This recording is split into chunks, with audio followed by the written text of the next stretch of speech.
یہ چغلی کھانے کی وجہ سے عذاب قبر میں مبتلا ہے، اور یہ پیشاب کی چھینٹوں سے نہ بچنے کی وجہ سے عذاب قبر میں مبتلا ہے۔ پتہ چلا ہے نوجوانوں، کھڑے کھڑے ہو کر پیشاب نہ کیا کرو، بغیر پانی کے پیشاب نہ کیا کرو، پاک و صاف رہو تاکہ عذاب قبر سے بھی بچ جاؤ اور تمہارا دین بھی حاصل ہو جائے۔ حضور فرماتے ہیں الطہور نصف الایمان، پاک رہنا آدھا ایمان ہے، آدھا ایمان تو پاکی میں ہے۔ اس لیے آپ حضرات سے گزارش ہے پاک و صاف رہو، خدا جانے کس وقت بلاوا آ جائے تو جاؤ تو کم سے کم پاک و صاف ہو کر کے جاؤ، پاک و صاف رہو، اور پاک صاف رہو گے تو دوسرے انسان آپ سے محبت کریں گے، پاکی محبت کا ذریعہ ہے۔ آج جو بھی آدمی صاف ستھرا ہوتا ہے، لڑکا صاف ستھرا ہوتا ہے تو لوگ اس کے قریب بیٹھتے ہیں۔ کوئی کے گھرے جاؤ مہمانی میں، یہاں ہو کے گھر سے کونو نانمون لڑکا نکلے صاف ستھرا تو دیکھا جاتا ہے اس کو گودی میں بھی مہمان لیتا ہے، کبھی چمہ لیتا ہے، کبھی پیار کرتا، صاف ستھرا لڑکا نکلے تھے تب۔ اور گھر میں سے یہ میل لڑکا نکلے جی کے ناکے بلو بلو بہائے تو کہ کوئی چمہ لی، بتا۔ پاکی انسان کی فطرت میں داخل ہے لیکن سمجھ میں نہیں آتا۔ آج ہماری بہت سی ماں بہنیں جی ہیں مدرسہ میں کہ مولانا صاحب تینے کچھ بنائے دو، پوچھو کہا بات کہ ہمارے گڈوا کبا کیا تو ہمارے اوپر نگاہیں نہیں اٹھا تھے۔ اب بتاؤ مہینہ نہائی ہو نہ تو نگاہ اٹھی، بنی رہی ہو مئی لائن کچھ لائن تو کہ آدمی نگاہ اٹھائے گا؟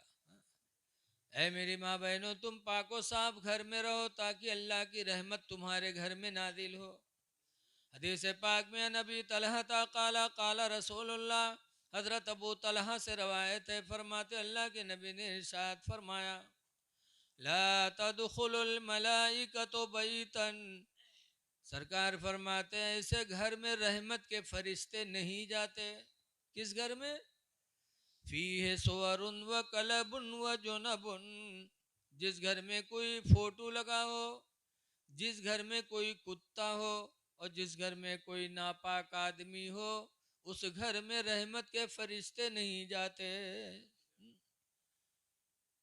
اس لیے گھروں کو صاف ستھرا رکھو، خود پاک و صاف رہو تو رحمت کے فرشتے آئیں گے تو اللہ کی رحمت ان کے وسیلے سے آپ کو ملتی رہے گی۔ اس لیے ہمیشہ پاک رہنے کی کوشش کرو، اور پاک رہنے کے بعد جب نماز کا وقت آئے تو نمازوں کی ادائیگی کرو۔ اللہ کے رسول سے محبت ہے، آپ سب کہے تو عاشق اعلیٰ حضرت، مسلک اعلیٰ حضرت، اور مسلک اعلیٰ حضرت اسی کو حاصل ہوگا جس کے دل میں نبی کی سچی محبت ہوگی، اور محبت رسول جب ہی مانی جائے گی جب وہ اپنے نبی کو سکون پہنچائے گا۔ نبی فرماتے جعلت قرۃ عینی فی الصلاۃ، فرماتے ہیں میرے آنکھوں کی ٹھنڈک نماز میں رکھ دی گئی ہے کہ جب کوئی میرا امتی نماز پڑھتا تو میرے آنکھوں کو ٹھنڈک ملتی ہے۔ اے سنی مسلمانوں، نماز پڑھ کر کے اپنے نبی کی آنکھوں کو ٹھنڈک پہنچاؤ، نماز چھوڑ رہے ہو۔ حدیث پاک میں الصلاۃ عماد الدین، نماز دین کا کھمبا ہے، فمن اقام فقد اقام الدین، تو جس نے نماز پڑھا اس نے دین کا کھمبا گاڑ دیا۔ نماز پڑھ کر کے دین کو مضبوط کرو۔ ومن ترکھا فقد ہدم الدین، اور جس نے نماز چھوڑا اس نے دین کو ڈھا ڈالا۔ بے نمازی دین کو ڈھاتا ہے، میرے نبی فرماتے ہیں، اور نمازی دین کا کھمبا گاڑتا ہے۔ اس لیے لوگوں نماز پڑھو، خدا جانے کس وقت بلاوا جائے۔ موت کو ڈرو، قبر کو ڈرو۔ اعلیٰ حضرت فرماتے ہیں ہائے غافل وہ کیا جگہ ہے جہاں، ہائے غافل وہ کیا جگہ ہے جہاں، پانچ جاتے ہیں چار پھرتے ہیں۔ مرنا ہے، اس لیے نمازوں کی پابندی کرو، اور پاک و صاف رہو، اور ماں باپ زندہ ہو تو ان کی خدمت کرو۔ حدیث پاک میں 4 چیزیں ایسی جن کو دیکھنا ثواب ہے۔ نمبر 1 پر حضور فرماتے ہیں النظرۃ الی وجہ الوالدین عبادہ، ماں باپ کے چہرے کو دیکھنا عبادت ہے۔ والنظرۃ الی مصحف عبادہ، قرآن حکیم کو دیکھنا عبادت ہے۔ ماں باپ کا چہرہ دیکھو تو عبادت، اور قرآن کو دیکھو تو عبادت۔ تیسرے نمبر پر فرماتے والنظرۃ الی وجہ العالم عبادہ، کسی عالم دین کے چہرے کو دیکھنا بھی عبادت ہے۔ چوتھے نمبر پر فرماتے والنظرۃ الی بیت اللہ عبادہ، ماں باپ خانہ کعبہ کو دیکھنا عبادت۔ اس لیے یہ نیکیاں کر لو اور ایک دوسرے کے حقوق کا خیال رکھو۔ دیکھو شادی ہو گئی ہو تو اپنی بیوی کے حقوق کا خیال رکھو۔ قرآن حکیم میں اللہ فرماتا ہے ہن لباس لکم، تمہاری بیویاں تمہاری لباس ہیں، وانتم لباس لہن، اور مردو تم اپنی عورتوں کے لباس ہو۔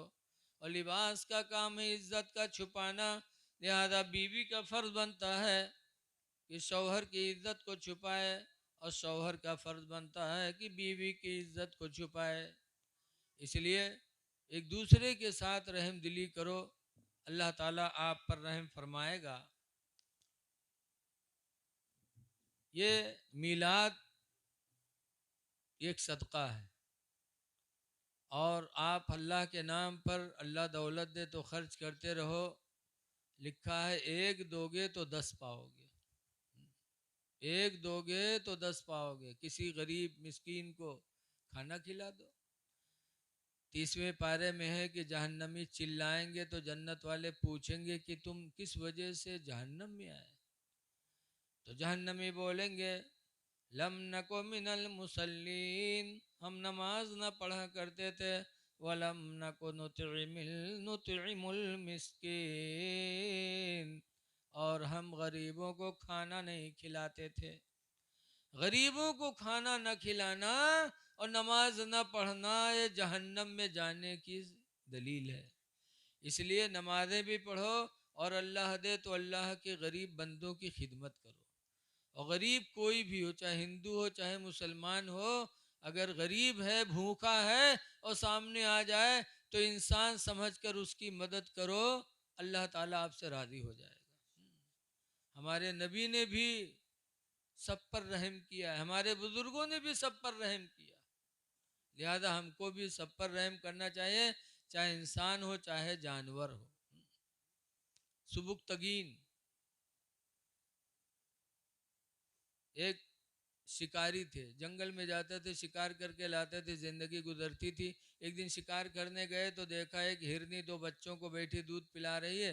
سبکتگین نے تیر و کمان لے کے اس پر وار کیا تو ہرنی بھاگی بچوں کو لے کر کے، یہ پیچھا کیے، ہرنی کا ایک بچہ چھوٹ گیا، ایک ہی کو لے کر بھاگ گئی، تو سبکتگین نے اس بچے کو اٹھا لیا، کہا چلو ایک بچہ ہی صحیح۔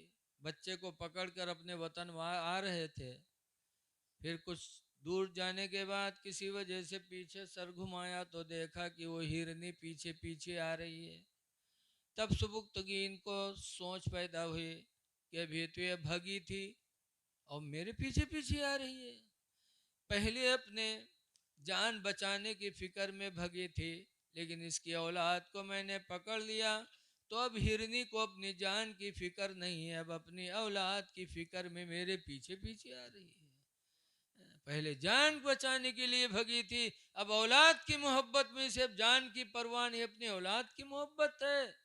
تو سبکتگین کو ترس آیا کہ آج شام کو ہمارے بچے بھوکے سو جائیں، یہ تو مجھے گوارا ہے، لیکن ایک ماں کے دل کو اولاد کی جدائی کا غم دینا یہ گوارا نہیں۔ چھوڑ دیا ہرنی کا بچہ، کہا جاؤ، نہیں سوچا کہ ہرنی اپنی اولاد کی محبت میں تڑپے۔ سبکتگین نے چھوڑ دیا، ہرنی نے اپنے بچے کو گلے سے لگایا، جنگل چلی گئی۔ رات میں جب سبکتگین سوئے تو خواب میں اللہ کے رسول تشریف لائے، فرمایا سبکتگین تم نے ایک جانور پہ رحم کیا ہے، اللہ اس کے بدولت تمہیں وقت کا سلطان بنائے گا، اللہ تمہیں اس کے رحم دلی سے اللہ بادشاہت عطا کرے گا۔ خواب میں خوشخبری سنی، صبح اٹھے پورے بستی کے لوگ، یہ آواز ہوئی کہ اب ہمارا سلطان سبکتگین ہوگا، چند ہی دنوں میں سبکتگین کو اللہ تعالیٰ نے بادشاہت عطا فرما دی۔ تو اے لوگوں بے رحم نہ بنو، رحم کرو، اور رحم سب سے زیادہ اپنے ماں باپ پر کرو، اس لیے کہ انہوں نے تمہارے ساتھ بہت رحم کیا۔ سب سے زیادہ رحم دل انسان کو ماں باپ کے ساتھ ہونا چاہیے۔ سب کے ساتھ رحم کرو، لیکن ماں باپ نے تمہارے لیے کیا کیا ہے آپ سب جانتے ہو۔